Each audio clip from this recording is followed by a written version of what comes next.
20절 말씀입니다.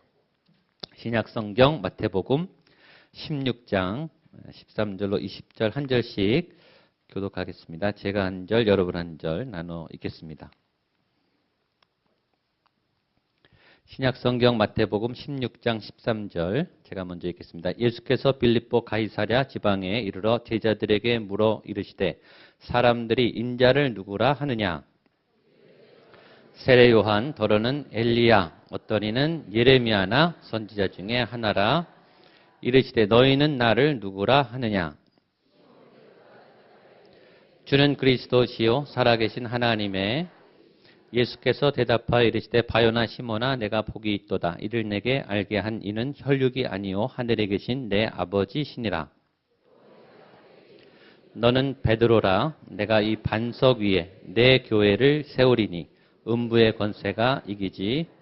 내가 천국 열쇠를 내게 주리니 내가 땅에서 무엇이든지 매면 하늘에서도 매일 것이요 내가 땅에서 무엇이든지 풀면 하늘에서도 풀리리라 하시고 함께 읽겠습니다.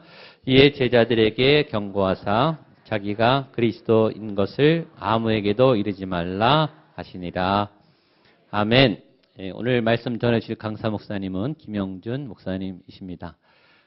우리 장로의 신학교에서 상담학 박사학위를 받으시고 우리 동안교회 담임하시고 미국에서 공부하셔서 신학과 CP 병원에서 이 CP 하는 훈련도 받으시고 국내 여러 사역지 또 상담센터 여러 기관에서 사역하시는 귀한 우리 목사님 저희 교회 방문해 주셨습니다. 동안교회와 또 저희 교회는 특별히 또 아주 끈끈한 형제 교회처럼 또 저희가 동안교회 빚을 많이 지기도 했습니다. 이번에 평북노회 부노회장으로 또 이번에 선출되셔서 노회 일도 이제 많이 하게 되시고 내년엔 노회장 일 감당하시고 굉장히 바쁘신데 저에게 사랑하는 마음으로 기쁘게 오셨습니다. 오늘 주님이 원하시는 교회 제목으로 말씀 전해줄 텐데요. 큰 박수로 우리 목사님 모시겠습니다. 박수해 주십시오.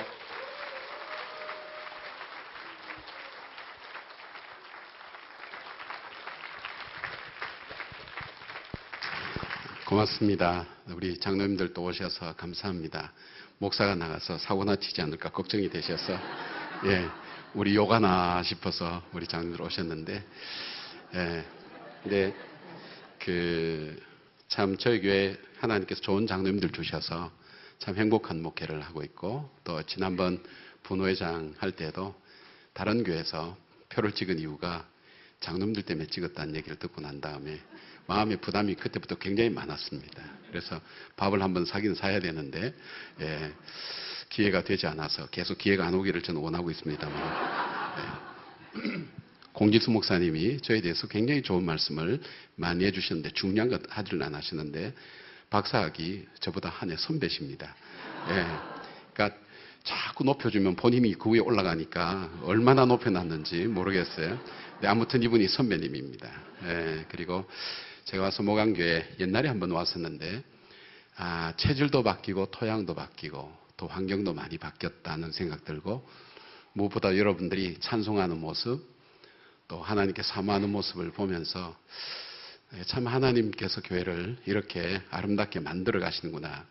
또 목사님 좋은 분 여러분 모시셔서 이 공간만 좀 확보만 되면 이 수천 명 되는 교회는 시간 문제인데 공간 문제가 아마 큰 문제가 아니겠는가. 왜냐하면 제가 교회 부동산에 관심이 많아서 저희 교회도 부동산 많이 늘었습니다. 그래서 조금 좋은 교회가 잘 성장했으면 좋겠다는 그런 마음을 가지고 있고 오늘 저녁은 부흥의 말씀보다는 창립 33주년 기념 예배 말씀이 되는 것 같아서 왜냐하면 목사님이 그냥 바쁜데 왔다 그러지만 제가 목사님 협박을 받고 왔습니다.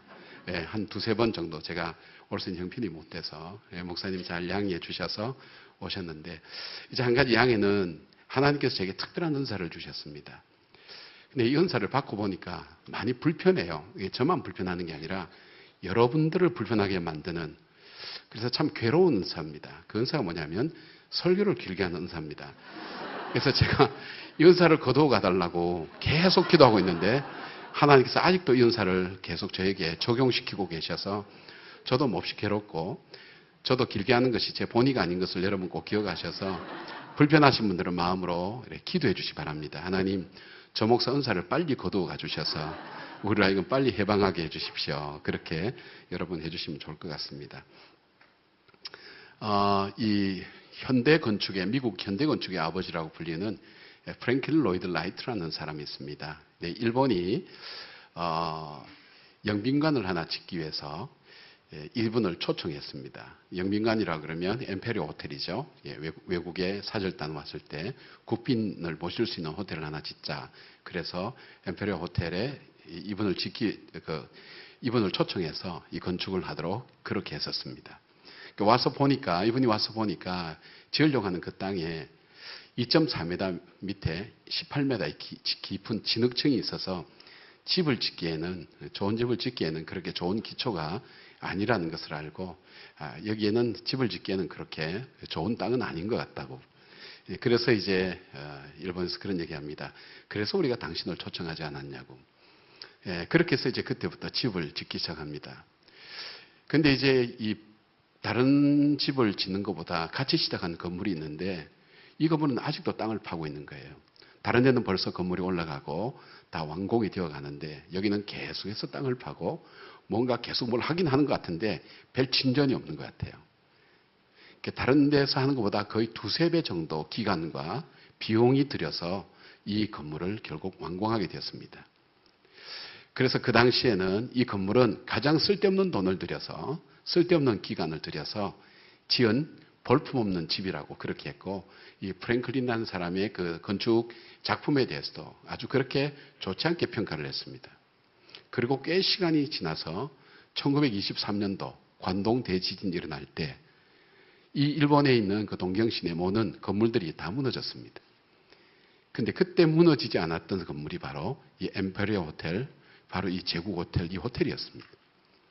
뿐만 아니라 이곳에 안에 있던 물건까지도 상하지 않고, 또 이곳에 있던 그 수영장 같은 연못 때문에 주변에 불도 끌 수 있는, 그 뒤로부터 이 프랭클린 로이드 라이트에 대한 건축법에 대해서 사람들이 관심을 갖기 시작했습니다. 어떻게 모든 건물이 다 무너지는데 그렇게 심한 대지진에서도 저 건물은 무너지지 않는가. 그렇게 해서 관심을 가질 때 이 프랭클린 로이드 라이트가 가진 공법의 가장 기본적인 것이 뭐냐면 기초를 튼튼하게 한다는 겁니다. 바닥에 기초를 튼튼하게 하고 그 다음에 구조를 잘 세우는 것, 이것이 이번 건축의 특징이었습니다. 제가 일본에 한번 집회를 갔을 때 이 호텔 일부러 가봤어요. 인터넷 보니까 이 호텔이 1967년도에 무너진 걸로 되어 있는데, 그곳에 건축하는 우리 자매를 만나서 얘기 들어봤더니 무너진 게 아니라 이 건물을 다른 곳으로 옮겼다고, 지금은 새로운 건물이 되는 것을 보게 됩니다.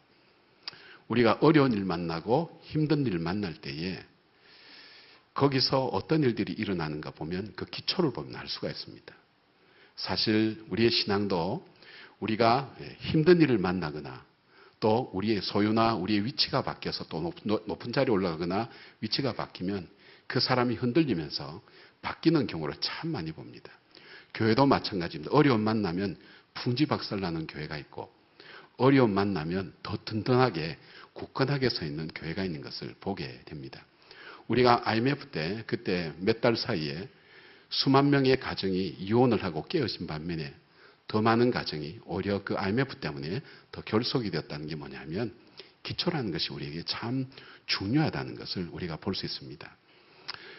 우리나라 초대 선교사였던 허버트 선교사가 미국 선교본부에 보고하기를, 한국 사람은 평소에는 유교가 생활 가운데 흐르고 있고, 그 다음에 그 머릿속에, 사상 속에, 철학 속에는 불교가 흐르고 있고, 위기와 어려움이 오면 샤머니즘에 젖어 있는 것이 한국 사람이라고 그렇게 보고를 했습니다. 그렇게 틀린 보고는 아니라고 생각되어집니다. 자, 그렇다면 우리가 우리의 신앙의 기초를 어떻게 세우는 게 좋은가? 교회라는 것을 어떻게 세우는 교회가, 여러분 33년 되었는데 무너지지 않는 교회, 주님이 원하시는 교회, 계속해서 아름답게 성장하면서 주의 역사를 이루는 교회가 되려면 어떻게 해야 될 것인가? 그 교회는 건물뿐 아니라 우리 개인이 교회입니다. 우리 개인이 하나님 앞에서 어떻게 할 때 내 신앙이 무너지지 않고 하나님께 아름답게 쓰임 받을 수 있는가? 바로 가장 중요한 그 기초가 무엇인가 하는 것을 여기서 말씀하고 있습니다. 여기에 주님께서 여러분 잘 아는 것처럼 가이사랴 빌립보 지방에 가서 제자들에게 물어보았죠. 한 2년 6개월 정도 예수님과 함께 있었으니까 이 제자들은 체험할 것은 거의 체험 다 했을 겁니다. 뭐 죽는 사람 살리는 것도 봤을 거고, 병든 사람 낫게 하는 것도 봤고, 마귀가 귀신이 쫓겨나가는 것도 봤고, 천국의 말씀도 많이 듣고, 이미 신앙적으로 굉장히 많은 체험과 지식과 경험을 가지고 있는 이 제자들, 이제는 거의 예수님에 대해서 다 안다고 생각되는 이 제자들에게 예수님께서 이렇게 묻습니다. 다른 사람이 나를 누구로 아느냐? 제자들이 앞을 다투어서 막 예수님에 대해서 얘기를 합니다. 그런데 예수님께서 그 질문의 대답에는 별로 관심이 없고 다시 이 제자들에게 다음 질문을 던집니다. 그러면 너희는 나를 누구로 아느냐? 이런 질문을 하게 됩니다. 순간적으로 당황합니다. 잘 알 것 같았는데, 예수님에 대해서 잘 알 것 같았는데 순간적으로 예수님이 누구지? 제자들이 대답을 하지 못했습니다. 예수님을 많이 경험했어요. 예수님 말씀도 많이 들었어요. 예수님의 이적과 기적도 많이 보았어요. 근데 정작 예수님이 누구지 물어보는 그 질문 앞에는 이 제자들이 뭐라고 대답할 수가 없었습니다. 그때 베드로가 여러분 잘 아시는 대답을 하죠. 주는 할 때 이 주라는 것은 로드라는 그 주인이라는 뜻이 아니고 수라는 2인칭입니다. 당신은 이런 뜻입니다. 당신은 그리스도시요 살아계신 하나님의 아들입니다. 그럴 때 예수님께서 그 바요나 시모나 이를 알게 하신 것은 하나님께서 알게 하셨다. 그러고 바로 너 위에 이 로마 캐톨릭은 너 위에 하면 교황으로 생각하는데 우리는 신앙 고백입니다. 주는 그리스도시요 살아계신 하나님의 아들이라는 신앙 고백에 내 교회를 세우겠다고 그렇게 말씀하시는 장면이 오늘 본문의 기본적인 개요죠. 그러면 건강한 교회는 무엇인가? 이게 이제 중요할 때 주님께서 너희는 나를 누구로 아느냐는 이 질문 앞에 우리가 이 굉장히 이건 구속력이 있는 질문입니다. 그는 이렇게 하면 별로 우리에게 힘이 없습니다. 근데 너는 이렇게 질문하면 너와 나의 관계는 굉장히 구속력이 있습니다. 여러분이 지금 시리아의 난민들 때문에 그 난민들 먹지 못하고 바닷가에 애기 하나 떠올라와서 죽은 거 봤죠? 예, 못 보셨어요? 여러분 신문도 좀 보세요. 텔레비전도 보시고. 예, 봤죠? 근데 그 시리아의 난민들을 생각하면서 너무 마음이 아파서 잠을 못 자고 그리고 밥맛이 없고 그런 분 여기 계세요? 없죠. 전혀 뭐 안 됐다 생각했지 그렇게 그 정도는 아니거든요. 그런데 여러분의 가족이 만약에 시리아에 가 있다면 시리아에 그런 일들이 일어난다면 여러분 잠 못 잡니다. 왜요? 관계가 있기 때문에. 나하고 관계가 있기 때문에. 예수님이 그 질문을 하는 겁니다. 너는 나 때문에 무엇을 할 수 있는가? 너는 나 때문에 어디까지 갈 수 있는가? 나와의 관계 속에서 너가 할 수 있는 것이 무엇인가에 대한 질문을 주님께서 하고 있는 거예요. 저도 이 질문이 부담스러웠던 적이 있었어요. 제가 이제 그 지방의 대학에 있다가 지구촌 교회 이동호 목사님 이제 그 안식년 갈 때 설교 목사로 갔었어요. 제가 이제 분당 지역이었으니까 수지에서 분당 가는데 옛날에도 제가 몸무게가 한 이 정도 나갔습니다. 한 20kg 빠졌다가 다시 지금 이만큼 쪘는데 그래서 뭔가 이렇게 살아서는 안 되겠다. 내가 운동을 해서라도 살을 좀 빼야 되겠다. 이런 마음을 가지고 그 분당에 사거리 가면 수영장이 있었습니다. 수영장에 이제 목사님 한 분하고 이렇게 같이 끈으로 갔는데 보니까 갓 대학을 졸업한 아주 미모의 여자 선생님이 수영 선생님으로 와 계셨어요. 굉장히 기뻤어요. 예, 이 양의 수영을 배우려면 저렇게 예쁜 선생님한테 배운다는 게 얼마나 좋을까. 설레는 마음으로 이제 수영 가서 이제 하라는 대로 시킨 대로 했습니다. 처음 뭐 했죠. 이렇게 쭉 뭐 어떻게 하라고 어떻게 호흡은 어떻게 하고 하는데 한 일주일쯤 지났는데 이 선생님이 저에게 오는 거예요. 순간 가슴이 설렜어요. 예. 저하고 뭔가 얘기를 하는 그런 표정을 짓더니 저보고 이러는 거예요. 아버님 이러는 거예요. 제가 그때가 46이었습니다. 예. 젊었습니다. 아주 제 평생 아버님 소리 처음 들었어요. 최근에 와서 할아버지 얘기도 들었지만은 그때는 저에게 너무나 충격적인 얘기였습니다. 예, 그러니까 아버님 믿음을 가지셔야 돼요. 이러는 거예요. 아니 이거 우리 업계에서 쓰는 말을 이 사람이 쓰는 거예요. 아니 뭘 믿으니까 아버님 믿음이 없어요. 믿음이 없이는 안 돼요. 아니, 우리 쓰는 말하고 너무 똑같은 얘기를 계속 하는 거예요. 이 사람이 어디 전도사인가 그랬어요. 저 믿고 있는데요. 그럼 뭘 믿으세요? 아, 저 예수 믿죠. 말고요. 예, 물을 믿어야 돼요. 물. 그래서 예? 그랬더니 물을 믿지 않으면 안 뜬다는 거예요. 제가 일주일에서 다른 사람 다 뜨는데 저만 안 뜨는 거예요. 몸에 힘이 돼가거나 그렇게 되지 않고 몸을 이렇게 물에 맡겨야 되는 거예요. 그래야 몸이 뜨는 거예요. 물을 믿으셔야 돼요. 믿음이 없이는 안 돼요. 이러는 거예요. 그러고 나서 제가 그 다음 주부터 안 갔습니다. 네. 근데 그 질문이 저에게 굉장히 많은 도전을 줬어요. 내가 정말 물을 믿는가? 물을 믿는다면 몸이 떠야 되는데 현실적으로 안 나타나는 거예요. 내가 믿는다고 하지만, 예수님 믿는다고 하지만 예수님 믿는 표적과 인격과 삶이 나타나지 않는다면 내가 예수님 믿습니다, 찬양합니다 그러지만 너는 나 때문에 어디까지 갈 수 있는가? 내가 고민할 때 너도 같이 고민할 수 있니? 내가 아파할 때 너도 같이 아파할 수 있니? 주님의 그 질문 앞에 제가 어떻게 대답할 방법이 없었어요. 정말 주님이 원하시는 우리 개인의 교회, 그리고 그 개인이 모여있는 이 공동체의 이 부름받은 이 회중들의 이 교회, 이 교회가 주님이 원하셨던 교회가 무엇인가 하는 것을 여기에 잘 나타내고 있어요. 제일 먼저 주님이 원하시는 교회는 바른 신앙 고백이 있는 교회입니다. 바른 신앙 고백이 있는 교회. 즉 주는 그리스도시요, 당신은 그리스도시요 살아계신 하나님의 아들입니다. 이 말은 나와 당신의 관계를 얘기하는 거예요. 나에게 있어서 예수님은 그리스도시요 구세주시요 그리고 살아계신 하나님의 아들입니다. 이 바른 신앙 고백이 서 있는 교회가 건강하고 주님께서 기뻐하시는 그 교회인 것을 보게 됩니다. 여기서 여러분이 그리스도라는 말은 우리가 메시아 구세주라는 뜻이죠. 근데 그리스도의 원래 뜻은 기름 부음을 받다라는 그런 뜻이었습니다. 기름 부음을 받다는 것은 이 이스라엘 백성이 자기의 삶과 생활과 밀접적인 관계가 있는 직업의 사람들을 세울 때는 양각 나팔에 기름을 채워서 그 머리에 붓습니다. 그 직업이 뭐냐면 왕을 세울 때, 제사장을 세울 때, 선지자를 세울 때.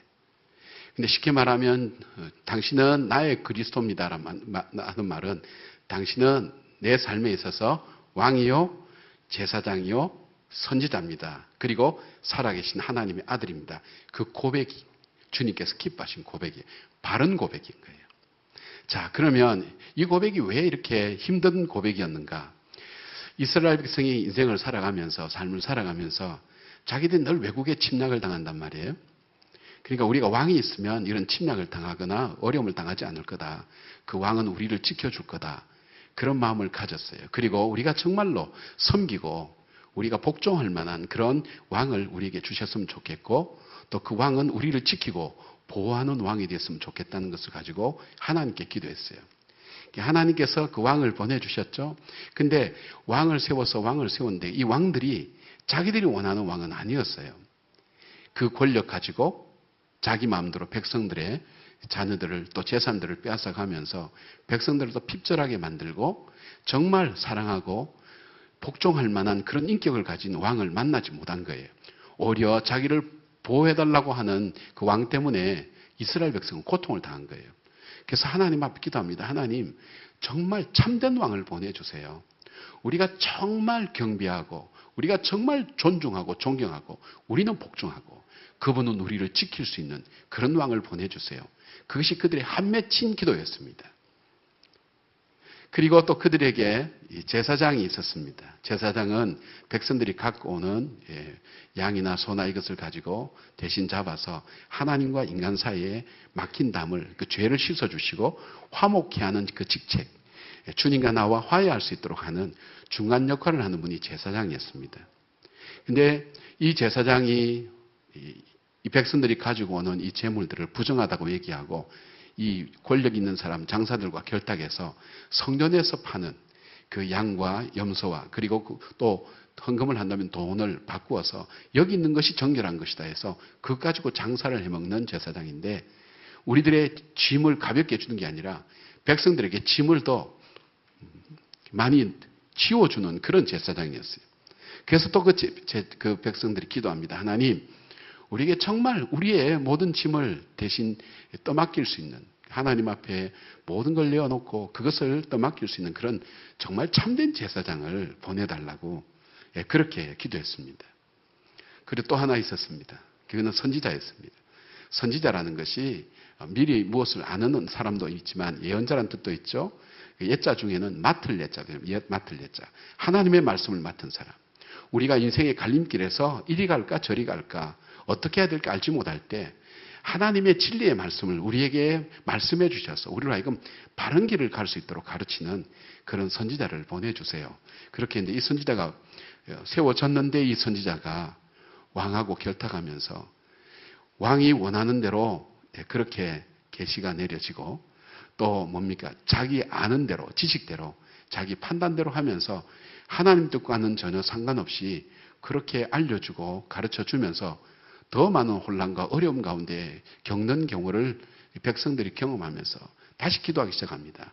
하나님 참된 선지자, 하나님의 정말 모습과 형상을 볼 수 있는 주님의 뜻을 알 수 있는 그 선지자를 보내주세요. 그렇게 기도했는데 하나님께서 보내주겠다고 약속하셨어요. 그러니까 왕과 선지자와 제사장을 보내주겠다고 약속한 거예요. 이스라엘 백성이 그 사람을 기다리고 있는 거예요. 그분이 우리의 메시아라고 기다리고 있는데 베드로의 고백이 왜 어려운가 하면 같이 밥 먹고 같이 다니는 그 예수님을 향해서 뭐라고 고백하는가 하면 예수님 당신은 우리가 그토록 기다려왔던 우리가 그렇게 사모했던 우리의 참된 왕이 되시고 우리의 참된 제사장이고 우리의 참된 선지자 되십니다. 그 고백입니다. 이 고백이 쉽지는 않죠. 전혀 갑자기 공중부양에서 떠서 내려와서 쫙 이렇게 해서 탁 안고 신비롭게 구름이 확 돌면 그럴 것 같은데 평범하게 같이 다니고 뭔가 다른 분이라고 생각했지만 그분이 메시아라고 생각하기에는 힘든 거예요. 그런데 베드로에게 하나님께서 가르쳐 주시면서 그 입술을 통해서 예수님이야말로 내 인생에서 참된 왕이십니다. 참된 선지자입니다. 참된 제사장입니다. 우리가 기다려왔던 바로 그분이 바로 당신입니다. 그 고백을 드리는 거예요. 우리가 예수님을 믿을 때 예수님에 대해서 어떻게 고백하느냐 좀 나누어서 고백한다면 예수님은 참 나의 진정한 왕이 되십니다. 그리고 그 왕 되신 주님은 나를 지켜주시고 보호해 주실 줄 믿습니다. 그 믿음이 우리들 속에 있어야 돼요. 그러니까 우리가 왕 되신 주님께 예배드리자 하는 그 찬송이 있죠. 경배드리세요 하는 것은 뭐냐면 예수님은 나의 왕이에요. 나에게 있어서 왕이에요. 내가 섬기고 내가 섬겨야 될 그 왕이에요. 그리고 그 왕 되신 그분은 나를 지키시고 나를 보호하시는 능력과 그런 의지를 갖고 계신 분으로 내가 믿는 거예요. 그러니까 우리의 신앙 속에 우리가 예수님 믿는다는 그 신앙 속에는 그 예수님은 나의 왕입니다. 그 말은 뭘까요? 내가 예수님 앞에 순종하면서 살고 예수님을 정말 경배하고 예배하는 그 존재가 바로 예수님이다라는 그 고백이 되는 거예요. 여러분 다윗은 이 사실을 믿었어요. 하나님께서 나의 왕 되신 주님인 것을 믿었어요. 다윗의 인생을 한번 보세요. 다윗이 태어나면서부터 8째입니까? 막내로 태어나서 집에서도 환영을 못 받았어요. 형들은 사무엘이 올 때 다 깨끗하게 옷 입고 양말 새로 신고 때때 옷 입고 기다리고 있는데 뭡니까? 다윗만 들여서 양치라고 보냈잖아요. 집에서부터 대우를 못 받았어요. 아버지 심부름은 형들한테 그 음식을 갖다 주러 가니까 형이 동생을 무시하면서 쫓아보내려고 합니다. 자, 거기서부터 다윗의 인생이 꼬이기 시작하죠. 골리앗을 이겼지만 어떻게 됩니까? 골리앗을 이긴 것 때문에 결혼도 했지만은 자기 아내를 빼앗기죠. 빼앗겨서 남자에게 가장 치욕적인 거죠. 사랑하는 그 아내를 빼앗겨서 떠나보내야만 했던 다윗. 사랑하는 친구가 자기하고 대화된 그 친구 요나단을 잃어버린 다윗. 상실과 아픔, 상처, 거절 그 모든 것을 다 짊어진 거예요. 그리고 자기를 도와준 사람도 다 죽잖아요. 제사장도 자기를 도와준 제사장도 다 죽잖아요. 나를 도와줄 수가 없는 거예요. 그래서 이 원수의 나라 블레셋으로 도망가서 거기서 미친 채 하면서 침을 흘리고 살아야 생존할 수 있었던 다윗. 그리고 뭘까요? 그리고 자기 조국에 돌아와서도 거할 데가 없어서 어디 동굴에 거하죠. 엥게리 동굴 이런 데 동굴 속에 거합니다. 동굴 낭만적으로 생각하시면 안 됩니다. 성기순례 가서 동굴 한 가보시면 그냥 기본적인 인간의 생리적인 현상을 해결할 수 있는 곳이 아닙니다. 동굴 속에 있는데 그 동굴에 있는데 혼자도 힘든데 400명이 몰려왔어요. 그 사람들이 다 괜찮은 사람들이 아닙니다. 원통하고 빚진 자, 억울한 사람 와글와글 몰려들었어요. 그 사람들이 모이면 무슨 얘기할까요? 이놈의 세상 망해버려라. 이놈의 세상 살아도 안 된다. 즉 불평과 원망과 아픔의 이야기들만 쏟아놓는 그도 400명과 함께 동굴에서 생활을 해야 되니까 얼마나 진절머리 나는 얘기만 듣겠어요. 왕이 됐어요. 왕 된다 그러고도 한 10년 넘어서 있다가 왕 됐어요. 왕이 됐는데 큰아들이 막내 여동생을 범하는 거예요. 그러니까 둘째 아들이 큰아들 죽여요. 그리고 망명을 갑니다. 그리고 불러놨더니 그 아들이 또 반란을 일으켜서 아버지가 밤에 신발도 신지 못하고 도망갑니다. 그것이 다윗의 인생입니다. 여러분 다윗이 경험한 것 한 번만 우리가 경험하면 인생이 휘청거릴 거예요. 제가 지금 여기 서 있는 것은 이 바닥이 단단하기 때문에 서 있습니다. 이 바닥이 울렁거리면 제가 바로 서 있을 수 없어요. 다윗의 인생은 너무나 울렁거리고 바로 서 있을 수 없는 인생이었어요. 실패와 상실과 아픔과 좌절과 절망과 인간이 겪게 될 모든 일들 앞에서도 그는 자기의 자리에 아름답게 굳게 서서 자기의 길을 묵묵히 갈 수 있었던 이유가 뭐냐면 그의 고백 속에서 나옵니다. 여호와 하나님은 나의 반석이시오. 나의 산성이시오. 나의 요새시오. 나의 피난처라는 사실을 그는 진심으로 믿었어요. 그래서 그는 전쟁터에서 잠도 잤다 그랬어요. 그 하나님을 진실로 믿었어요. 그리고 그 하나님 말씀 앞에 절대 순종했어요. 사울과 다윗의 차이가 그거예요. 사람이 스마트하기는 사울이 훨씬 스마트해요. 그러나 사울은 해답을 자기가 갖고 있었어요. 모든 일의 해답을 자기가 갖고 있었어요. 다윗은 그렇지 않았어요. 다윗은 모든 일의 해답은 주님께 있었어요. 계속 주님께 여쭤봤어요. 그리고 사울은 하나님께서 이렇게 말씀하시죠. 사무엘을 통해서 순종이 제사보다 낫다고. 하나님께서 다윗을 쓰실 수 있었던 이유는 다윗은 그 하나님 말씀 앞에 순종했다는 거예요. 성경에 보면 하나님의 사람들이 갖고 있는 특징 중에 요수아도 마찬가지예요. 순종이에요. 순종.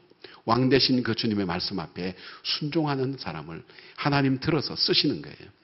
왜냐하면 그 주님은 나를 지키실 수 있고 나를 보호하실 수 있는 분, 나는 그 주님의 말씀을 듣고 그분을 섬기며 그분을 찬양하는 것, 하나님을 높이 섬기고 살아가는 것, 그것이 왕 대신 주님을 섬기는 겁니다.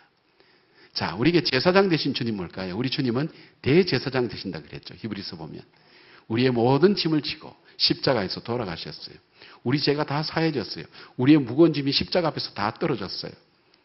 여러분, 우리가 주님 앞에 기도할 때 뭐 때문에 기도하죠? 우리의 아픔을 간구할 때 뭐 때문에 기도하죠? 대제사장 되시는 그 주님께서 나의 모든 짐을 대신 짊어지시고 내 짐을 대신 짊어지시고 나는 쉽고 가벼운 멍에로 내 인생을 가볍게 하시는 그런 주님인 것을 믿기 때문이 아닙니까? 여러분, 우리는 인생길을 걸어갈 때 우리도 모르게 우리 어깨에 인생의 짐이 하나씩 둘씩 짊어지게 될 때가 참 많습니다. 이 짐이 무거워서 우리가 걷는 그 발자국, 그것이 푹푹 파여서 자국이 날 정도로 어떤 경우에는 그 짐이 너무 무거워서 걷다가 걷지 못하고 주저앉을 수밖에 없는 그런 어려움 가운데 처할 때가 참 많습니다. 인생의 짐이 얼마나 무거운지 모릅니다. 아무리 짊어져도 더 져야 될 짐, 가족의 짐, 그리고 내 개인의 건강의 짐, 하나님께서 내게 맡겨준 그런 짐들이 나에서 점점 무거워져 갈 때, 가다가 쓰러질 때 불쌍히 여겨 날 구해주리 우리 주 예수 그리스도라고 고백하는 그 찬양처럼 주님, 내 짐을 주님께 맡겨드립니다. 내 짐을 대신 짊어져 주실 그 주님. 우리의 기도가 그거 아니겠어요? 그 주님이 우리의 대제사장 되시지 않으면 우리가 그분께 기도하고 부탁할 이유가 없잖아요. 너의 짐을 다 내게 맡겨버려라. 너의 짐을 다 주님께 던져버리라. 이는 주께서 너를 권고하심이라 그랬잖아요. 주님께 내 짐을 맡기고 기도하는 게, 우리가 기도하는 이유가 바로 제사장 되신 그 주님이기 때문에 그래요. 우리가 하나님 말씀, 이 말씀을 우리가 보아요. 성경은 이상해요. 세상의 책은 이해가 되어야 믿어져요. 근데 성경은 믿어야 이해가 돼요. 참 신기해요. 성경은 내가 이해 대상의 책이 아니에요. 성경은 믿음의 대상의 책이에요.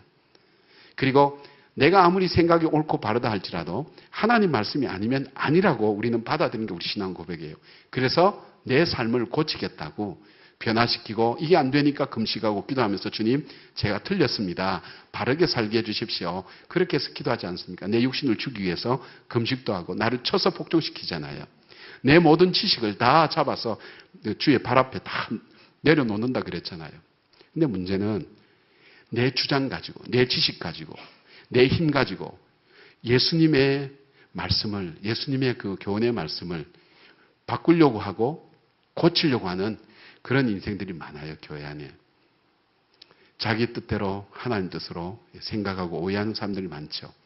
그러니까 오늘 우리가 주는 나의 그리스도라는 그 고백 속에는 바로 주님이 진리입니다. 주님의 말씀이 맞습니다. 제가 어떤 상황 속에서도 주의 말씀 앞에 복종하고 그 말씀을 따라가겠습니다. 그 고백이 바로 이 이스라엘 백성들의 고백이요. 바로 베드로의 고백인 것입니다. 그러니까 주님은 나의 구세주 되십니다. 당신은 나의 그리스도입니다. 주님이십니다. 할 때는 거기에는 어떤 고백이 들어가는가 하면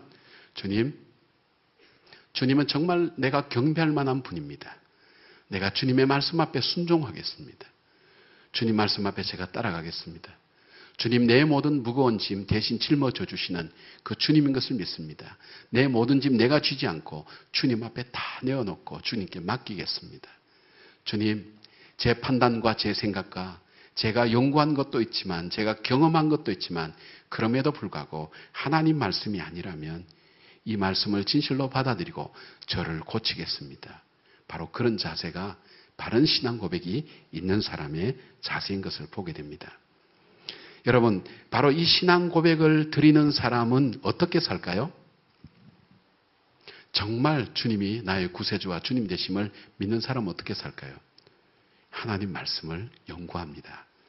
하나님 말씀을 묵상. 왜냐하면 내 인생의 주인 되신 그분께서 무슨 생각을 가지고 계신지, 뭐라고 말씀하시는지 그것을 알기 위해서 어떻게 할까요? 가만히 눈 감고 있어서 천국에서 무슨 말을 할 때까지 기다리는 게 아닙니다. 어떻게 하죠? 주의 말씀을 먹습니다. 말씀을 듣습니다. 말씀을 읽습니다. 말씀을 묵상합니다. 주님께서 무슨 말씀을 하실지, 어떻게 하실지. 그리고 이것이 내 삶의 근거가 되고 지침이 되는 그런 삶을 살게 됩니다. 자, 호세아 6장 보면 이런 일이 있었습니다. 호세아 6장 보면 그랬죠. 여호와를 힘써 알자 그랬어요. 우리가 여호와께 나가자 그랬어요. 그 당시에 그 이스라엘이 겪었던 혼란과 어려움, 부패와 고통, 그 모든 것 중에 정치하는 사람이 없었겠습니까? 경제학자가 없었겠습니까? 사회학자가 없고 다 똑똑한 사람, 세계에서 가장 머리 좋은 민족 유대인이라고 그러지 않습니까? 그 사람들에게 있어서 이 문제를 풀 수 있는 방법은 뭘까? 바로 호세아 선지자는 그럽니다. 이 문제를 풀 수 있는 방법은 여호와께로 돌아가는 것이다. 하나님께로 돌아가는 것이다. 그리고 이 문제를 푸는 방법은 우리 하나님을 다시 발견하는 것이다. 하나님을 다시 아는 거다.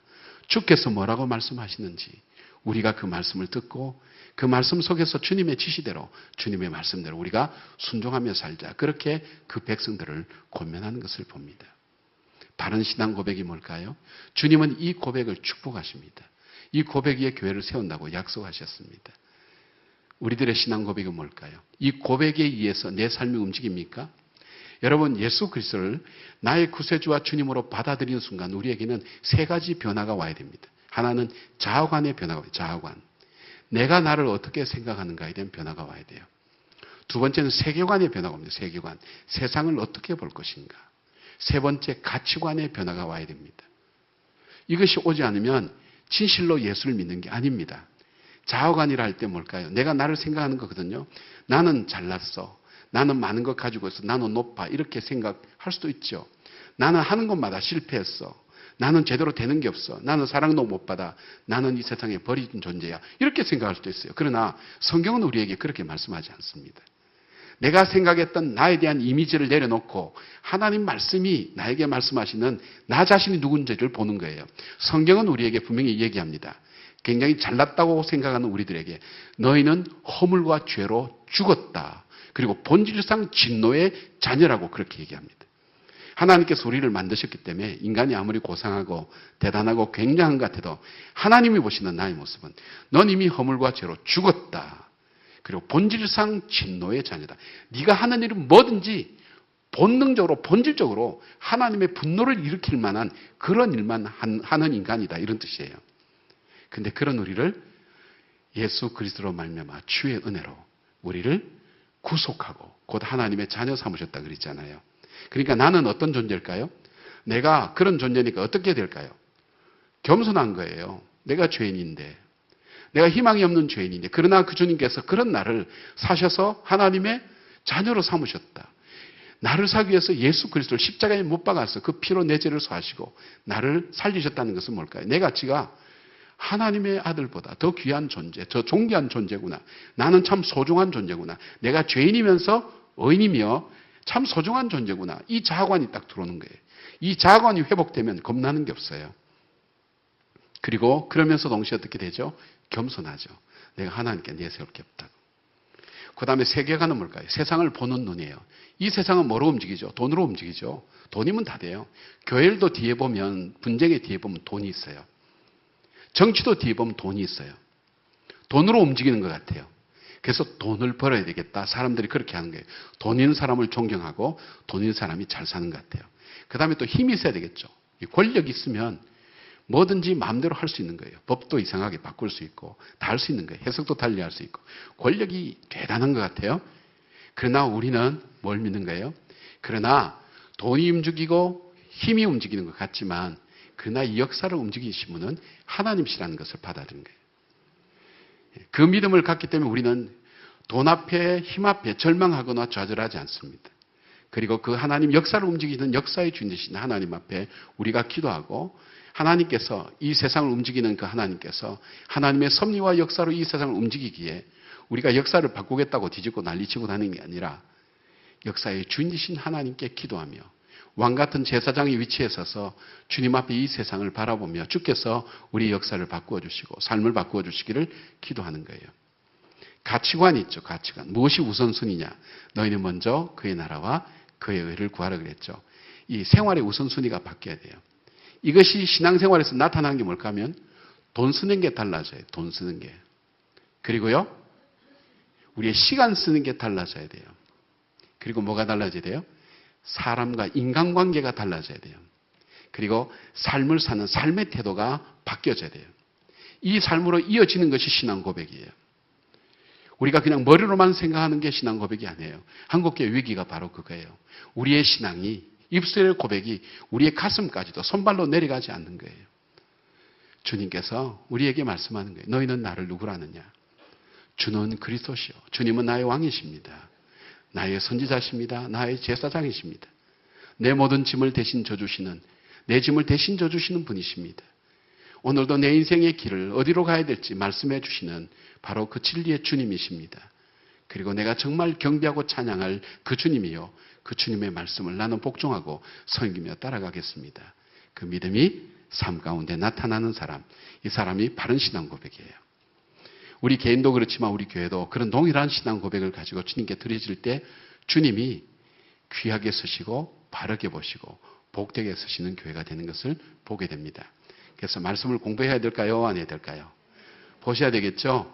말씀 보셔야 돼요. 말씀 먹으셔야 돼요. 말씀을 묵상하셔야 돼요. 말씀을 떠나서는 되지 않아요. 뭐 종교개혁 한다고 계속 얘기하는데 종교개혁은 역사를 바꾸고 뭐 세상을 바꾼 게 아니에요. 그거는 내가 하나님 앞에 하나님 말씀을 가지고 바르게 살고 싶다고. 어떻게 하면 하나님 말씀 가지고 바르게 살 것인가 하는 것을 마음속에 갈구하고 바르게 살기 위해서 몸부림쳤던 사람들이 함께 고백했던 그 삶이 변화해서 이 종교운동이라는 종교개혁이라는 커다란 역사로 변하게 된 거예요. 그러니까 이 종교개혁은 프로세스입니다. 과정이 쭉 있습니다. 우리가 루터가 1517년에 비텐베르 벽에 95개의 조항 바른 것을 그냥 이걸 종교개혁의 기점으로 삼자 그래서 그렇지 그 전에 이미 자기의 생활 속에서 삶 가운데 하나님 말씀대로 살기 위해서 우리가 살아야 될 삶의 모습이 어떤 모습일까? 그래서 오직 말씀으로가 들어가는 이유가 그거예요. 말씀의 기준을 가지고 오늘 내 삶을 바꾸는 그런 삶. 바뀌어진 그 사람에 의해서 세상은 달라지고 변화된다는 그 확신을 가지고 살아가는 사람. 그것이 바로 주님께서 쓰시는 사용하시는 그런 교회라고 저는 그렇게 믿습니다. 동의하시면 아멘 하십시다. 아멘. 두 번째로 저 말이 진짜 맞구나. 저게 첫 번째니까 앞으로 또 얼마나 길게 하겠는가. 예, 절망하는 여러분 표정 속에 예, 갈수록 짧게 할 겁니다. 여러분 기도가 계속 올라가는 것 같아요. 지금. 예. 두 번째는 뭐냐면 내 교회를 세운다 그랬어요. 내 교회. 너 교회가 아니라 내 교회를 세운다. 주님의 교회. 주님의 교회면 어떻게 해야 될까요? 주님이 마음대로 하셔야 돼요. 주님의 뜻대로 되셔야 돼요. 주님이 주인이 되셔야 돼요. 내 교회를 세운다 그랬어요. 그러나 이것이 목사님의 교회나 또 힘 있는 장로님의 교회나 설립하신 장로님의 교회나 오래된 교인이나 뭐 또 뭡니까? 세상에서 높은 지혜 있는 사람 교회가 아니라 바로 주님의 교회가 되도록 누구든지 이 교회가 주님의 교회임을 고백하고 주님의 교회가 주님의 교회 되도록 섬기는 그 교회, 바로 그 교회를 주님께서 기뻐하신다는 거예요. 금산이라고 하시면 여러분들 가보셨을 거예요. 예, 저 전주 그쪽 가까이 가면 금산이라는 곳이 있어요. 그게 금산교회라는 곳이 있어요. 우리나라 몇 개 남지 않은 기역자 교회입니다. 기역자 교회. 옛날에 그쪽이 금산이란 쪽이 금광이 있기 때문에 사람들이 많이 모였고 거기에 마방이 있었어요. 마방이 뭐냐면 서울로 올라갈 때 말이 쉬어가는 바로 그 방이에요. 그러니까 뭐라 그래야 되나요? 우리 주차장이라 그래요. 말 주차장 표현 요즘 말로 하면 마방이 있었어요. 그러니까 사람들이 거기 많은데 거기에 어떤 사람이 있었냐면 이 조덕삼이라는 아주 부자가 살고 있었어요. 근데 그 데이트 선교사님이 그 사람을 전도했어요. 그 사람이 이전 삶은 어땠는지 모르지만 그 사람이 그 예수 그리스도를 자기가 받아들이고 자기 집 사랑방을 내어서 방 한 칸을 내어서 교회로 세워서 예배를 드리기 시작했어요. 자기 집안에 있는 종부터 시작했었겠죠. 마을에 있는 사람도 예배를 드리고 사람들이 점점 많아질 때에 그분이 자기 재산을 틀어서 교회를 짓고 이 기역자 교회를 짓고 이제 어떻게 했냐면 초대 장로를 뽑는 선거를 하게 된 거예요. 자, 근데 이 조덕 30집에 한 청년이 저 남해에서 경상도 청년이 흘러 들어와서 이 집까지 왔어요. 부모도 없는, 그래서 먹고 살기가 없어 이 집에 와서 종으로 있는 이자익이라는 청년이 그 집에 있었어요. 교회 와서 봉사도 잘하고 착하죠. 그런데 장로 투표를 딱 했는데 정말 뜻밖의 이 이자익이라는 청년이 장로로 선출된 거예요. 한번 생각해 보세요. 요즘하고 달라요. 옛날 그렇게 유교적인 흐름이 있고 연공설이 있고 주인과 종이 있는데 이 사람들이 와서요. 이 집 밥을 다 먹었거든. 우리는 선거 때마다 고무신 옛날에 돌렸잖아요. 고무신 값이라도 해야 될 거 아니에요. 밥값이라도 해야 되는데 이분들도 양심이 없죠. 교인들도. 정말 순수한 교인들인 거 본 게 되는 거예요. 근데 이 조덕삼 씨가 생각할 때 얼마나 괘씸하겠어요. 저것들 내 밥 다 먹고 내가 돈을 내서 내 집에 재우고 교회를 지어서 예배를 드리고 있는데 그래도 체면상 나를 찍어줘야지. 아니면 다른 사람 찍든지 해필 우리 집의 종인 나보다 나이가 훨씬 어린 저 이자익이라는 사람을 장로로 딱 뽑아놓고 나니까 그 데이트 선교사님 그 글에 이 교회는 깨졌다고 생각한 거예요. 이제는 끝났다. 이제는 더 이상 이곳에 교회를 할 수 없다고 생각하는 순간 이 조덕삼 씨가 일어난 거예요. 일어나서 저 이자익 청년은, 이자익 영수는 신실한 사람입니다. 여러분이 참 좋은 사람을 뽑으셨습니다. 저분이 하나님의 일을 잘 감당하고 잘 하실 겁니다. 여러분 잘 하셨습니다. 그걸 굴복하고 받아들인 거예요. 아주 전율이 느껴진 순간이었다 그래요. 교회가 평안해진 거예요. 그리고 이 주일날은 이제 선교사님이 다 안 계실 때는 이자익 청년이 이 말씀을 전하고 그 주인은 앞에 앉아서 듣고 집에 가면 주인은 말 타고 가고 말 끌고 가고 완전히 이상한 그런 일들이 났죠. 예, 우리 서울에 뭡니까? 연동교회 또 묘동교회 이런 교회들은 상놈하고 양반하고 같이 하느냐 안 하느냐 하다가 나눠진 교회들이거든요. 근데 여기는 받아들인 거예요. 그리고 이 조덕삼 씨가 이자익 청년을 자네는 정말 열심이고 성실한 친구인데 그래서 사비를 들여서 평양신학교 공부를 보냅니다. 그리고 목사님 되셔서 자기 교회의 담임 목사님으로 청빙하게 됩니다. 그리고 조덕삼 씨는 자기의 돈을 내어서 학교를 지어서 거기에 성경과 또 역사와 또 한국말을 가르치는 그런 학교를 내어서 교육 사업에 힘쓰게 됩니다. 이분은 비교적 일찍 세상을 떠났습니다. 자, 조덕삼 씨는 어제 이자익 이 목사님은 이 교회에서 목회하셨는데 우리나라에서 최초로 총회장을 3번 하신 분입니다. 대전신학교를 세우신 분입니다. 자, 그리고 이 조덕삼 씨의 손자가 누군가 하면 조세영 의원입니다. 아세요? 주일대사도 했고 무학교에 다니시죠. 무학교에. 돌아가셨어요. 지금은 조세영 의원입니다.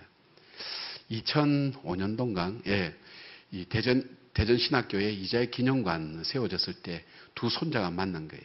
이자익 목사님 손자는 대전 카이스트인가 거기에 우리나라 유명한 교수였던 이규환 장로님이셨고 이 조덕삼 이 장로님의 손자는 조세영 의원이 있습니다. 이 두 분이 초청됐습니다. 초청되었을 때 바로 이 이규환 장로님이 조세영 의원을 향해서 큰 절을 했답니다.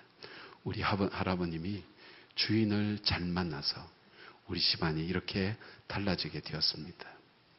사실은 주인을 누가 만났을까요? 하나님의 교회가 하나님 교회 되게 했던 주님이 주인인 그 교회 되게 했던 자기의 모든 것 다 내려놓고 주님이 주인이라는 그 사실을 고백하고 하나님께 나갔던 바로 이 공동체를 통해서 하나님은 한국교회를 얼마나 축복하신지 모릅니다. 지금도 교회 분쟁이 일어날 때마다 바로 이 사실들, 우리에게 이런 불가능한 이 환경 속에서도 주님께서 이 교회의 주인 되심을 굴복하고 순종하면서 자기의 모든 것들 내려놓고 순종했던 바로 신앙의 선조들의 아름다운 이 모습이 한국교회를 만들어 온 굉장히 중요한 영적 자산이 된 것을 우리가 보게 됩니다. 바로 이 정신이 한국교회에 흘렀어요. 한국교회를 지금 이렇게 아름답게 만들었지만 요즘은 이제 많이 바뀌었죠. 주님이 주인인 교회가 아니라 설립자가 주인 되어가고 장로님들이 주인 되어가고 목사님이 주인 되어가며 그렇게 마음대로 하는 교회가 되면서부터 교회는 타락하기 시작했습니다. 허물어지는 교회가 되기 시작했습니다. 여러분은 누구 겁니까? 나는 누구 거죠? 내 것입니까? 아닙니다. 왜 이 고백하기를 주저하시나이까? 나는 누구 것입니까? 하나님 것이죠. 나는 하나님 것이에요. 내 거는 내 마음대로 해야죠. 내 마음대로 못해요, 여러분. 얼마 전에 저희 교회 장로님 중에 한 분이 잘 갔다 올게 있어 그렇게 하고 나가셨다가 건설 현장에 돌이 무너지는 바람에 그 속에 깔려서 세상을 떠나셨어요. 갑자기 떠나셨어요. 너무너무 가슴 아팠어요. 너무 좋으신 그런 장로님이신데 그렇게 갑자기 세상을 떠나실 줄 누가 알았을까요? 이 생명이 자기 것일까요? 제가 있던 학교에 20살 된 젊은 청년이 교회 나오라니까 목사님 제가 대학 들어가면 갈게요. 진주 교대를 다녔어요. 근데 길을 가다가 얘가 쓰러졌어요. 심장마비로 세상을 떠나게 됐어요. 20살짜리가. 여러분 우리 인생 이거 내 거 아니에요. 내 생명 내 거 아니에요. 내 것 같으면 내가 마음대로 해야죠. 내 것 아니에요. 하나님이 내게 주신 거 전부 다 내 거예요. 하나님이 내게 주셨다고. 물질, 자녀, 또 내게 주신 모든 건 내 거예요. 내 거 아니에요. 여러분 자식 정말 진짜 내 거 아닙니다. 그래서 세상 사람들도 만들어낸 말이 있잖아요. 품 안의 자식. 아주 양보하고 양보해서 그것도 품 안의 자식인데 자식도 길러 놓으면 내 것 아니에요. 내 마음대로 할 수 있는 것이 없어요. 우리는 청지기일 뿐이에요. 청지기. 위임을 받았어요. 근데 청지기와 주인의 차이는 이 청지기는 반드시 주인이 원하는 시간에 이것을 정산하자 그러면 가야 돼요. 그리고 정산한 결과에 대해서 책임을 져야 돼요. 청지기는. 주인은 책임을 안 져도 되지만은 주인이 부를 때 가야 되는 것. 오늘 저와 여러분은 누구 거죠? 주님의 것입니다. 이 교회도 주님의 것입니다. 내게 주신 아내나 남편도 가정도 물질도 이 모든 것 주님의 것인 것을 고백하는 것. 자, 그러면요. 하나님께서 우리에게 이 고백을 듣기를 원하세요. 하나님, 내 생명도 내 것 아닙니다. 내 물질도 내 것 아닙니다. 이 교회도 내 것 아닙니다. 주님께서 내게 주신 것입니다. 우리가 생활 속에 드리는 고백이 뭐가 있을까요? 그것이 바로 11조입니다. 저는 11조는 헌금이 아닙니다. 11조는 신앙의 고백입니다. 여러분, 우리에게 돈이라는 것은 굉장히 중요합니다. 돈 때문에 죽기도 하고 살기도 합니다. 돈이 주인인 사람이 너무 많습니다. 그러나 하나님 10개 중에 하나를 주님 앞에 드릴 때에 10개 중에 하나가 절대 적은 액수 아닙니다, 여러분. 그러나 그 하나를 드리면서 우리 마음속에 뭘까요? 세금 떼인다 이 생각이 아니에요. 하나님, 이 모든 것이 주께로부터 왔습니다. 주님께로부터 왔다는 그 증거를 하나님 제가 11조를 드리면서 하나님이 모든 것이 주께서 내게 주신 것입니다. 그 고백을 드리는 것이 11조입니다. 여러분 신앙생활 하면서 요즘 11조 논쟁이 많이 붙더라고요. 뭐 구약에는 없었고 구약에 있다가 신약에는 없어졌고 여러분 그런 사람이 정말 믿음 생활하고 바르게 주님이 주인이라고 생각하는 사람이라고 저는 그렇게 생각하지는 않습니다. 정말 하나님 나에게 주신 것이 주님의 것입니다. 주께서 나에게 주신 것입니다. 그렇다면 나에게 있는 것을 가지고 온전히 주님 앞에 드릴 수 있는 바로 그것. 이 신앙 고백이 쉽지 않다니까요. 내 것이라는 것. 자, 그러면 시간의 주인이 주님이세요. 시간의 주인. 여러분 시간의 주인이 주님이시라는 생활 속의 고백이 뭘까요? 여러분 예배를 드리는 겁니다. 성수주의라는 겁니다. 주일날 어떤 일이 있어도 예배를 드리는 것. 그러니까 예배 시간은 무슨 고백의 시간이에요? 주님, 이 시간, 내가 있는 이 생명은 내 것이 아닙니다. 아버지의 것입니다. 아버지께서 내게 주신 것입니다. 그러기에 이 시간은 내 마음대로 쓰는 시간이 아니라 주님께 구별하여 드리는 시간입니다. 예배 시간을 쉽게 생각하시면 안 된다는 거예요. 예배가 달라지는 거예요. 여러분, 예배에 우리가 들어올 때 모든 예배는요, 재물이 죽어야 예배가 됩니다. 재물이 살아서 움직이면 그건 예배가 아닙니다. 제사가 아닙니다. 그죠? 세상의 모든 종류의 종교의 제사는 재물이 다 죽습니다. 그래서 주님께서 뭐라 그래요? 너희는 산 제사를 드리라 그랬죠. 산 재물. 살아있지만 재물처럼 죽으라는 거예요. 예배 시간은 내가 죽는 시간이에요. 그리고 하나님의 말씀이 내 안에서 다시 회복되어지고 세워지는 시간. 바로 그 시간이에요. 그 시간, 하나님과 만나는 그 시간. 그것이 바로 내 생명의 주인이 주님이시라는 그 고백을 바로 예배를 통해서 내 마음대로 쓰는 시간이 아니라 주님이 기뻐하시는 시간, 주님이 원하시는 시간, 주님과 내가 만나는 시간, 주님은 나를 만나기 위해서 시간을 비워놓고 기다리시는 거예요. 내가 높은 분 만나기 위해서 내 시간 비워놓고 그 사람에 맞춰야 되는데 하나님은 나를 만나기 위해서 자기의 시간을 비워놓고 우리를 기다리시는 그 시간. 바로 그 주님 앞에 나가서 예배드리는 그 예배의 모습. 그리고 거기에는 나의 생각이나 이론이나 모든 것 다 내려놓고 나의 삶의 주인 되시고 생명의 주인 되신 주님께서 내 삶을 주님의 뜻대로 사용하십시오. 그리고 하나님 말씀대로 내 삶을 순종하고 따라가겠습니다.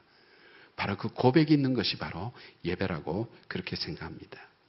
사랑하는 여러분, 우리가 힘들고 어려울 때마다 우리의 삶 속에서 신앙 고백이 지켜져야 돼요. 우리가 11조를 지키는 것 같은데 나중에 보면 11조가 나를 지키고 있는 것을 발견하게 돼요. 우리가 주일을 지키는 것 같은데 주일이 나를 지켜주는 것을 발견하게 돼요.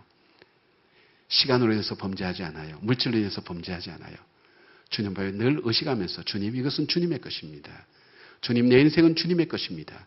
내게 주신 자녀도 내게 주신 가정도 주님의 것입니다. 그 고백이 생활 속에서 나타나는 게 뭘까요? 내 마음대로 다 하는데 그는 신앙 고백이 아니에요. 바로 주님이 주인인 바로 그 교회. 그 교회는 나죠? 우리 공동체죠? 그래서 주님이 주인 되신 힘이 뭘까 하는 것을 찾는 것이 참 중요합니다.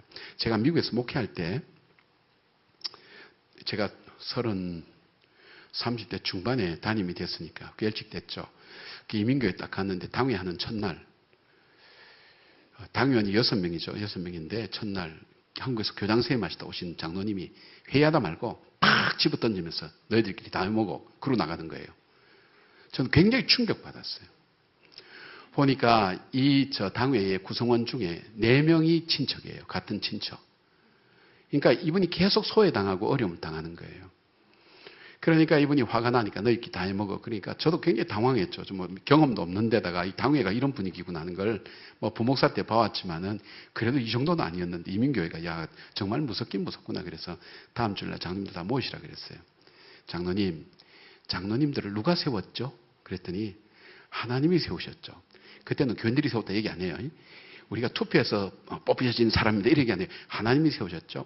뭐 때문에 세우셨을까요? 하나님의 일을 하라고 우리를 세웠죠. 그렇죠? 그럼 우리 속에 의견이 다를 수도 있고 또 생각도 다를 수도 있는데 그때는 우리가 어떻게 해야 되겠습니까? 그때는 우리가 서로 논쟁하고 토의하고 하다가 최종적인 결정이 안 내려지면 우리가 다 내려놓고 하나님 주인 되신 하나님께서 이 일을 어떻게 하기를 원하십니까? 기도하는 것이 도리가 아니겠습니까? 논리적으로 틀림이 없죠. 고개를 끄덕끄덕 하는 거예요. 그러면 장로 우리가 싸우지 말고 우리가 서로 의견이 나누어질 때, 우리가 의견이 맞지 않을 때, 우리가 충분히 토론하는 것은 다 중요합니다. 그다음 마지막 우리가 결정 단계에 들어갈 때, 의견이 나눠질 때 우리가 함께 기도하면서 하나님의 뜻이 무엇입니까? 그렇게 물어가면서 우리가 함께 그렇게 주의를 해나가면 어떻겠습니까?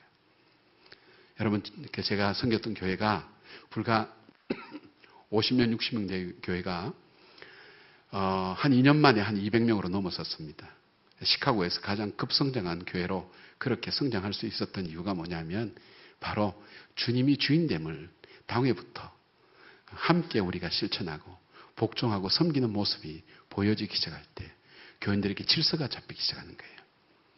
돈으로 모든 걸 평가하던 사람들이 바로 주님의 뜻이 무엇인가를 묻기 시작하고, 회의를 많이 하면 굉장히 회의적이 된다는 거 알고 계시죠? 예, 회의하는 시간이, 토론하는 시간 필요하지만 그보다 더 필요한 시간이 있다면 그 일을 두고 하나님께 기도하는 시간이 굉장히 많아야 될 거예요. 요즘은 기도가 너무 많이 생략되는 것 같아요. 그리고 지혜로, 관례로 되어졌다 왔던 대로 그렇게 하는데 그것이 아니라 우리가 같은 문제를 두고, 가정의 문제를 앞두고도, 저희 가정도 이제 뭐 아이 때문에 문제도 있고 뭐 여러 가지 복잡한 문제가 있습니다. 판단이 안 설 때가 참 많아요. 그러면 이걸 안고 끙끙 앓지 않습니다. 이제는 저희 집사람하고 토스합니다. 하나님 거니까 어떻게 하면 좋겠습니까? 넘겨드립니다. 내일 아침까지 일어나서 답 좀 주세요. 예. 좀 여유가 없으시면 생각 좀 더 하시면 모레까지 알려주세요. 자꾸 토스해요. 저는 우리 교인들한테 그렇게 얘기합니다. 문제에 짊어지면 자기만 골병 들어요. 어차피 내가 해결할 수 있는 거 아니에요. 우리가 해결할 수 있는 것은 별로 되지 않아요. 하나님, 주님이 주인이신데 이 문제도 우연이라는 건 없을 겁니다. 주님께서 무슨 계획과 뜻이 있어서 분명히 보내셨을 것입니다. 참새 한 마리가 떨어지는 것도 하나님 뜻이 아니면 안 떨어진다면 하나님께서 피로 값주고 사신 주의 백성 속에 일어나는 일이 우연은 아닐 것입니다. 주님, 이 일에 하나님의 뜻이 무엇입니까? 그렇게 물어보는 거예요. 그것이 정말 주님이 주인인 교회, 그 교회라는 것을 보게 됩니다. 이런 교회 찾아보기 힘들죠, 그죠? 예, 요즘 그런 성도들도 찾아보기 힘듭니다. 내 지식이 주인이 되고 내 경험이 주인이 되고 다수결이 경험이 되는, 주인이 되는 그런 세상 속에서 우리가 고리타분하다고 생각할 수 있지만 그것이 아니라 주님이 주인 되심에 대한 우리의 마음, 신앙의 마음, 영적인 마음을 회복하셔야 돼요. 저도 지금까지 저희 교회에 와서는 그렇게 했습니다. 제가 주인이라는 생각하지 않았습니다. 저희 교회가 재산이 거의 한 10배에서 15배 정도 늘었습니다. 제가 와서. 세상 같으면 성과급 벌써 받았습니다. 예. 우리 장로님들 들으라고 지금 하는 말씀입니다. 제 것 아닙니다.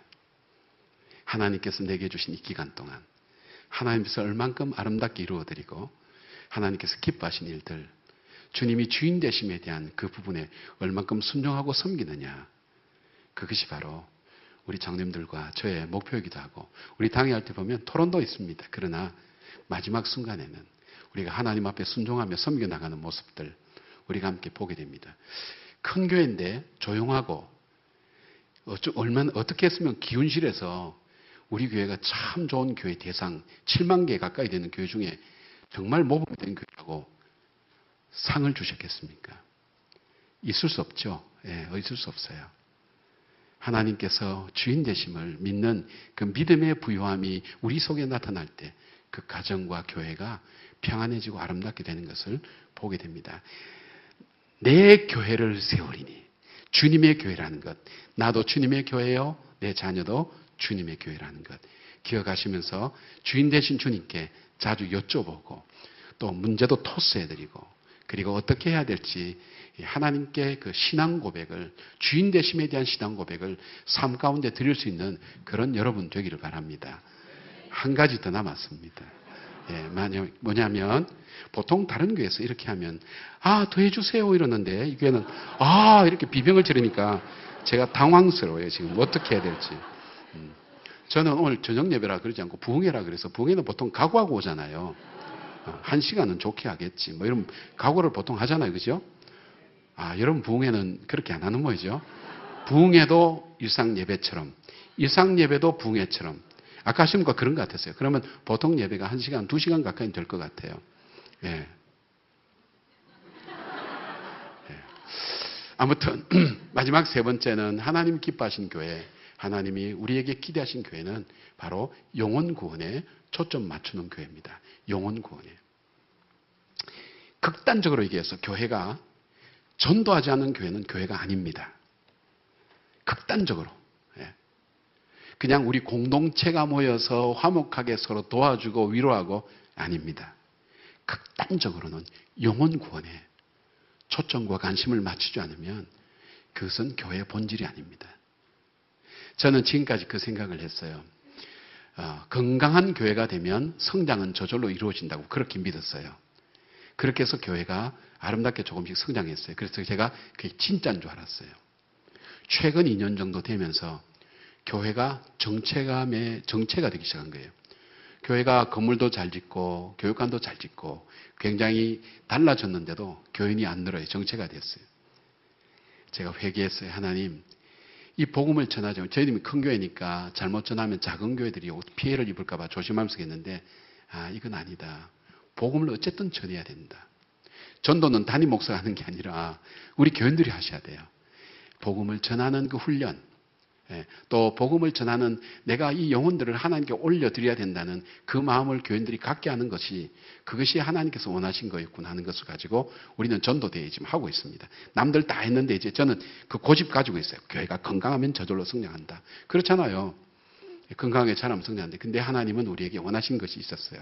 그것이 아니에요. 그것만이 아니라 그런 성장이 아니라 그보다 더 중요한 게 있다면 복음을 전하지 않는데 어떻게 듣겠냐. 하나님의 복음을 전하는 교회. 그게 뭐냐면 이 영혼 구원에 초점 맞추는 게 우리 예산도 마찬가지예요. 우리 프로그램도 마찬가지예요. 우리끼리 잘 되고 잘 먹고 그것이 아니라 정말 한 영혼이 하나님 앞에 돌아오는 하나님께로 한 영혼 한 영혼을 귀하게 여기고 그 영혼을 사랑하며 그 영혼이 하나님께 구원받는 일을 위하여 우리가 함께 기도하고 거기에 관심을 갖고 할 수 있는 그 교회. 그래서 여러분 전도하는 교회, 선교하는 교회는 주께서 특별하게 축복하시는 은혜가 있습니다. 교회가 교회다워집니다. 그리고 우리 보고 심각한 말씀하십니다. 너희가 천국 열쇠를 가졌다고 그랬어요. 그러니까 저 사람 영혼이 구원받고 구원받지 않고에 대한 열쇠는 너 손에 있다는 거예요. 하나님께서 이것이 이 말씀이 꼭 적용될는지는 모르겠지만은 에스겔서에 있는 말씀이 있죠. 저 성이 죄로 망할 때에 저 성에서 파수꾼이 경고를 하지 않으면 그 피값을 파수꾼에게 찾는다 그랬어요. 그러나 파수꾼이 경고를 하면 그 성은 그 죄로 망할 것이라고 그런 얘기했어요. 무슨 말이죠? 우리에게 천국 열쇠가 있어요. 안 믿는 사람들은 천국 문이 어딘지 몰라요. 우린 천국 문이 어딘지 알아요. 아니까 막는 거예요. 안 믿는 사람은 몰라요. 천국 열쇠를 우리에게 주셨대요. 그럼 우리에게 오늘 어떻게 할까요? 여러분 우리 인생이 70이면 우리가 70이면 인생이 80이면 강건하면 70에서 80인데 그 인생의 내용은 모세의 고백처럼 수고와 슬픔밖에 없잖아요. 우리 산다는 것 자체가 얼마나 수고하고 수고해요. 근데 우리에게 그 소망이 없다면 우리에게 정말 우리가 죽고 난 다음 또 이 땅 속에서도 정말 우리가 갈 그 하나님 나라에 대한 소망이 없다면 오늘 우리의 삶이 얼마나 비참할까요?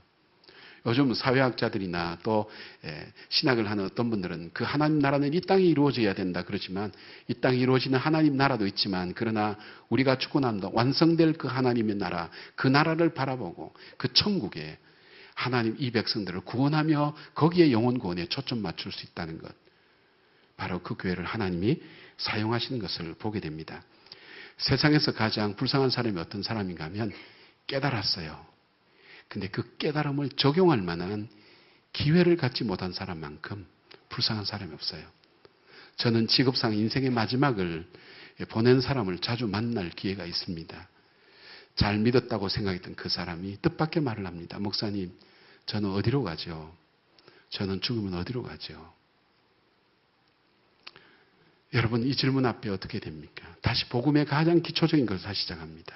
그리고 구원의 확신과 하나님께서 우리를 위해서 예비하고 계신 하나님의 나라가 있다는 것을 분명히 확신하고 기쁨으로 눈을 감고 하나님 나라에 들어가는 것을 보는 일들이 종종 있습니다.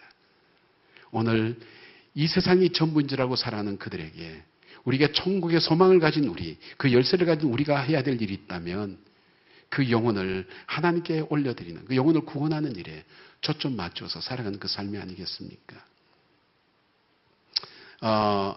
일본이 전쟁 후에 건물이 다 파괴되고 별로 이렇게 있을 만한 건물이 별로 없었습니다. 근데 높이 호텔을 하나 높이 지었어요. 예, 그래서 비즈니스를 위해서, 일본 그 재건을 위해서. 근데 미국에 있는 사업가 3명이 일본 동경에 사업을 위해서 방문하게 됐어요. 그리고 그 호텔을 찾아갔을 때 호텔은 방이 없고 꼭대기층에 방 한 칸이 겨우 남아 있어서 그 방을 얻게 되었습니다. 그리고 세 친구가 이렇게 얘기합니다. 자, 이제 우리가 동경에 왔으니까 동경에 야경도 구경할 겸 저녁도 먹을 겸 내려가자고. 그래서 내려가서 야경하고 저녁 먹고 오니까 전기가 정전돼 버린 거예요. 그러니까 엘리베이터가 작동이 안 되는 거예요. 그러니까 이제 얘기합니다. 프론트에서 얘기합니다. 손님 죄송합니다. 이런 일이 종종 있기 때문에 보통 이 경우에는 밤새도록 전기가 들어오지 않습니다. 그래서 2층에 로비를 개조해서 임시 주무실 수 있는 방으로 만들었습니다. 거기서 주무시든지 아니면 계단을 따라 올라가시든지 하셔야 됩니다. 그래서 세 사람이 의논했어요. 피곤한데 그래도 올라가자. 고생은 잠깐이고 우리가 내일까지 푹 쉬면 되니까 내려가자. 근데 이 30층 되는 이 건물을 어떻게 올라갈까? 그래서 3명이서 안을 짰어요. 야, 너는 1층부터 10층까지 남 험담 있으면 험담 다 해라. 여러분, 험담할 때 시간 남는 거 전 본 적이 없어요. 시간 금방 지나가요. 남 험담하면 너무 즐거워요. 기뻐요. 그거 하다 보면 어느새 올라간지 몰라요. 우리 몸은 땀을 흘리지만은 시간은 잘 가요. 너는 두 번째 너는 웃기는 얘기만 골라가면서 해라. 예, 우리가 힘들 때 어떨 때 개그 콘서트 보면 이렇게 잘 지나가잖아요. 아, 생각났다. 이 목사님 때문에 오늘 개그 콘서트 못 보겠네. 이런 분도 계실지 모르겠어요. 예. 아무튼, 예. 웃기는 얘기 했어요. 세 번째, 너는 귀신 얘기해라. 무서운 얘기. 그러면 무시무시하고 막 떨다가 올라가면 30장에 올라온 거예요. 드디어 꼭대기까지 올라온 거예요. 땀을 뻘뻘 흘리면서, 야, 다 왔다 하는 순간, 열쇠를 갖고요. 여러분, 참 이것만큼 허무한 삶이 있습니까?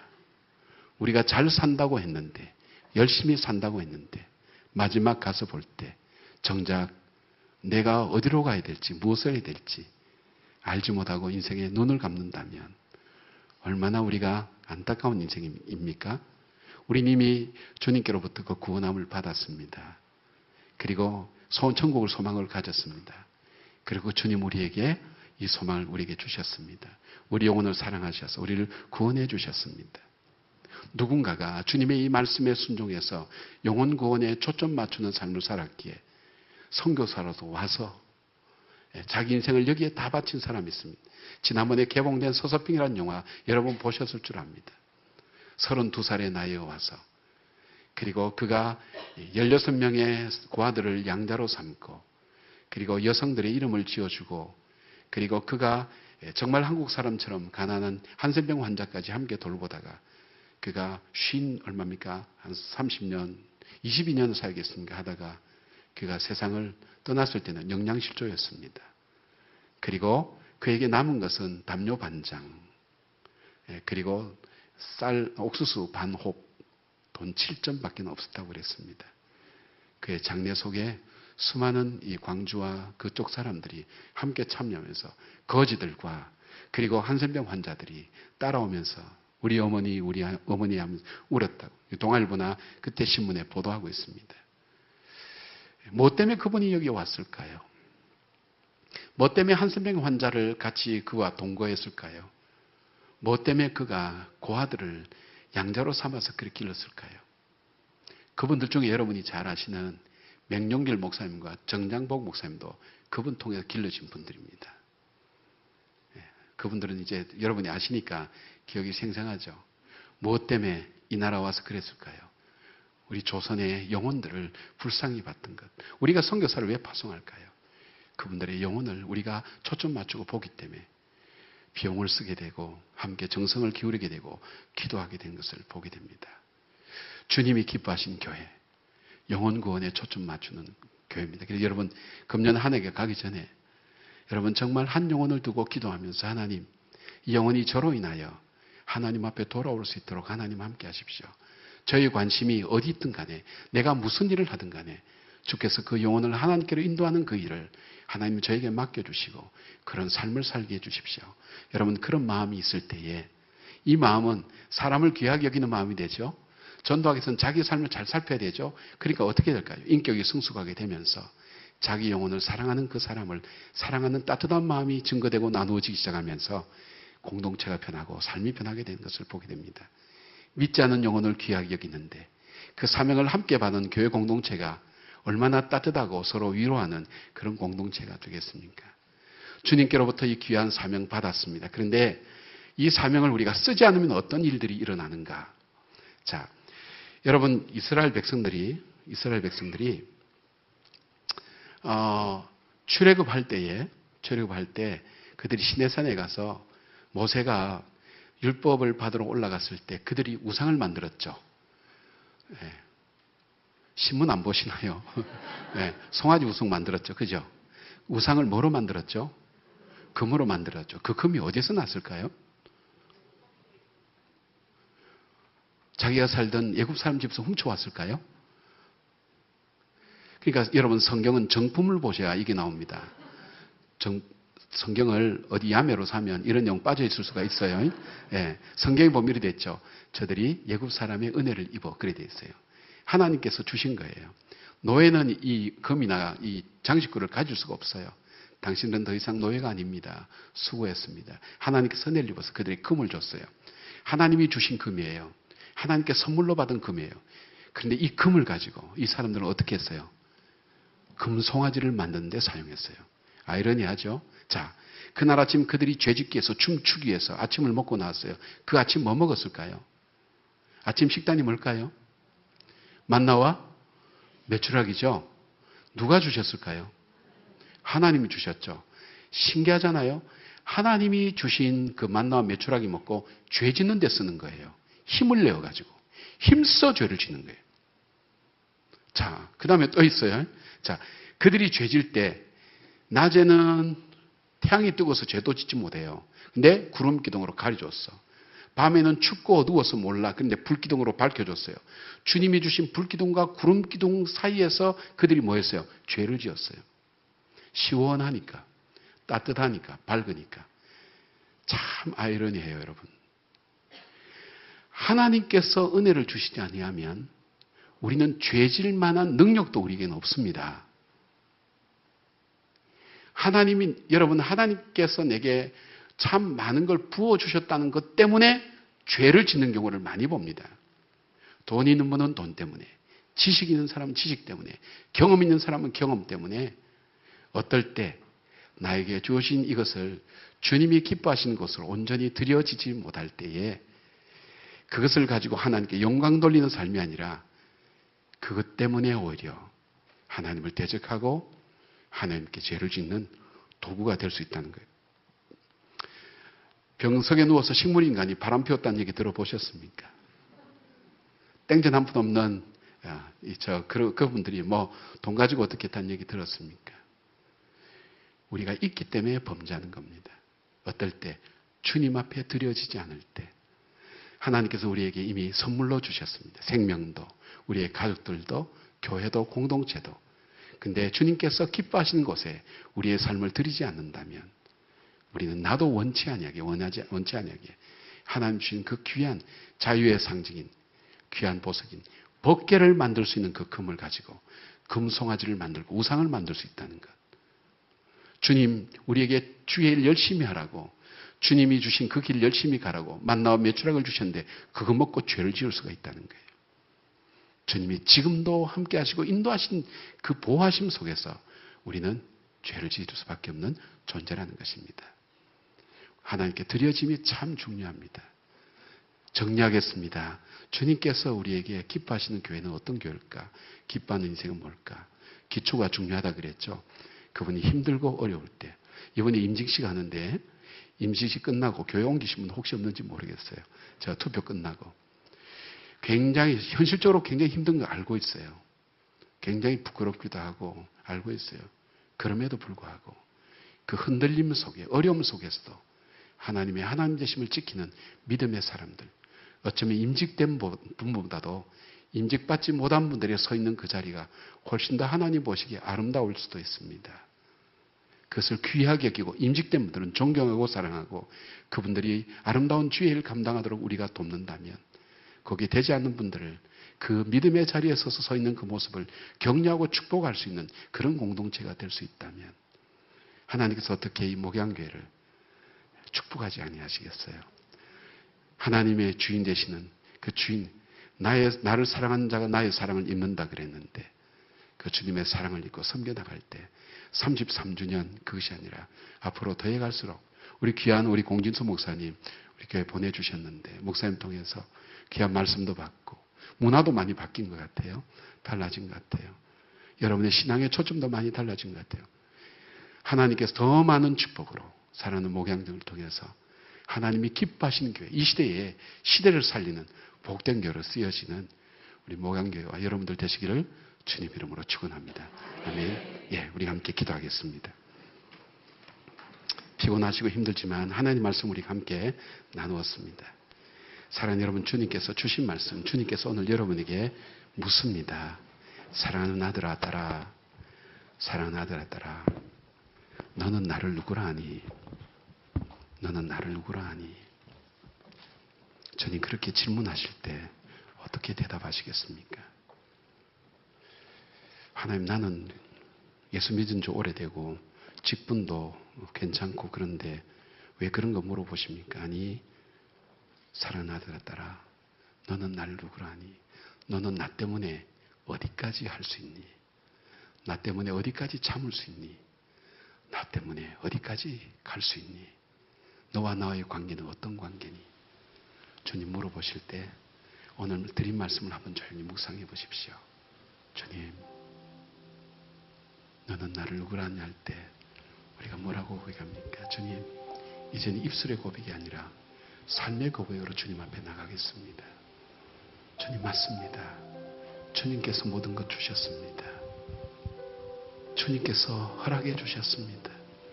살아온 지난 날들 돌아보면 살다가 문득 길이 끊어진 것처럼, 갑자기 절벽이 나타난 것처럼 어떻게 갈지 알지 못했는데 돌아보면 어느새 그 길을 건너고 있는 나의 모습을 발견할 때가 많습니다.